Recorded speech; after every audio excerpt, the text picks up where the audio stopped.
జనసేన అధ్యక్ష పదవికి నేతల మధ్య పోటీ నెలకొంది. పార్టీలో వర్గ విభేదాలు పెరగడంతో అధినాయకత్వం ఇటీవల కమిటీని రద్దు చేసి కొత్త కార్యవర్గం ఏర్పాటుకు చర్యలు చేపట్టింది. దీంతో ఆశావహులు ఎవరికి వారు తమ ప్రయత్నాలను ముమ్మరం చేశారు. జిల్లా అధ్యక్ష పదవికి రేసులో ఉన్న నేతలెవరు? పార్టీ అధినాయకత్వం ఆలోచనలేంటి?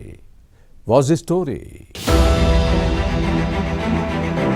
ఏపీలో స్థానిక సంస్థల ఎన్నికలు సమీపిస్తోన్న సమయంలో పార్టీ పటిష్టతపై జనసేన దృష్టి పెట్టింది. అన్ని స్థాయిల్లో పార్టీ కమిటీలు ఉండేలా చూస్తోంది. కమిటీలను రద్దు చేసిన జిల్లాలపై దృష్టి పెట్టింది. పదవుల భర్తీకి చర్యలు చేపట్టింది.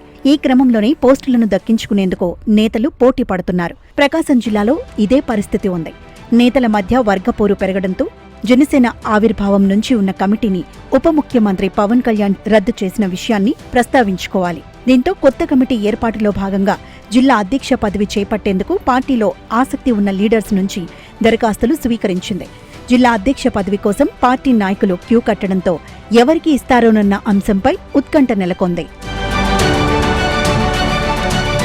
మరోవైపు జిల్లా కమిటీ రద్దుకు దారితీసిన పరిస్థితులను పరిశీలిస్తే 2014లో జనసేన ఆవిర్భావం తర్వాత నుంచి షేక్ రియాజ్ అధ్యక్షుడిగా పనిచేశారు. 2019 ఎన్నికల్లో ఒంగోలు నుంచి పోటీ చేసి ఓడిపోయారు. గత ఎన్నికల్లో బరిలో దిగే అవకాశం లేకుండా పోయింది. కూటమి ప్రభుత్వం అధికారంలోకి వచ్చిన తర్వాత ఒంగోలు పట్టణాభివృద్ధి సంస్థ ఓడా చైర్మన్ అయ్యారు. కానీ 2024లో వైసీపీ అభ్యర్థిగా ఓడిపోయిన మంత్రి బాలినేని శ్రీనివాసరెడ్డి ఏడాదిన్నర క్రితం జనసేనలో చేరడాన్ని రియాజ్ వర్గం వ్యతిరేకించింది. బాలినేని మంత్రిగా పనిచేసినప్పుడు జనసేన టీడీపీ శ్రేణులపై అక్రమ కేసులు పెట్టి వేధించారన్న ఆరోపణలున్నాయి. కానీ లోకల్గా ఉన్న వ్యతిరేకతని పవన్ కళ్యాణ్ పట్టించుకోలేదు. వైసీపీలో తన అనుచరుల్లో కొందరిని జనసేనలోకి తీసుకొచ్చారు బాలినేని. దీంతో అప్పట్నుంచి ఓడా చైర్మన్ రియాజ్, మాజీ మంత్రి బాలినేని శ్రీనివాసరెడ్డి వర్గాల మధ్య విభేదాలు పెరిగాయి.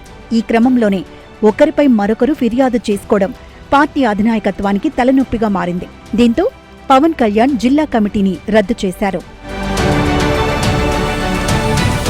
ఆ తర్వాత కొత్త కమిటీ ఏర్పాటుకు పార్టీ నేతల నుంచి దరఖాస్తులు ఆహ్వానించడంతో 6 నేతలు రేసులోకి వచ్చారు. ఓడా చైర్మన్ రియాజ్తో పాటు మాజీ మంత్రి బాలినేని శ్రీనివాసరెడ్డి తనయుడు ప్రణీత్ రెడ్డి, మార్కాపురం జేఎస్పీ నాయకుడు కాశీనాథ్, గిద్దలూరు లీడర్ బెల్లంకొండ సాయిబాబా, దర్శి నేత వరికోటి నాగరాజు, ఒంగోలు వాసి జడా బాలనాగేంద్ర జిల్లా అధ్యక్ష పదవి కోసం ప్రయత్నిస్తున్నారు.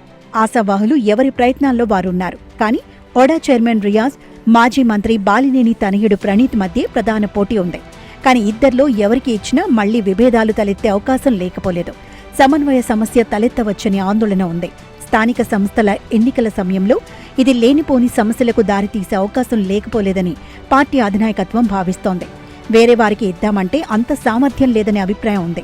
దీంతో ఏం చేయాలో తెలియక జనసేన అధిష్టానం తలలు పట్టుకుంటోంది. మరోవైపు ప్రణీత్ రెడ్డికే పార్టీ పగ్గాలు అప్పగించాలని బాలినేని పార్టీ అధినాయకత్వంపై ఒత్తిడి తెస్తున్నారు. పార్టీ ఎవరి వైపు మొగ్గు చూపుతుందో, సారథ్య బాధ్యతలు ఎవరికి దక్కుతాయో చూడాలి.